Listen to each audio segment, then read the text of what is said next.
আর এদিন খুবই বৃষ্টি হয়েছিল, বিকালে একটু ভালো ছিল। দেখে নাও তোমরা কিভাবে বৃষ্টি হচ্ছে। তারপর ফটো ভিডিও করা তোলা হয়ে গেলে ওদেরকে খাওয়ার জন্য দিয়ে দেওয়া হয়। খাওয়া শেষ হয়ে গেলে এবার যাত্রার পালা, মনে দুঃখ।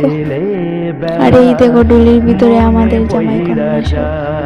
আর এই হলো আমাদের সদাগর, গড়টা পাহারা দেবে। এদেরকে এত কষ্ট করে বানিয়েছি, তা যেতে দেব, মনে দুঃখ। কিন্তু এবার আনন্দও আসে, খুবই আনন্দ।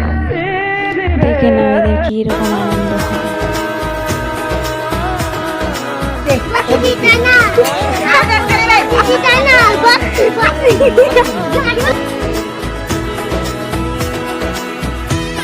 Thank you so much for watching this video. ভালো লাগলে একটা লাইক করে যাবেন।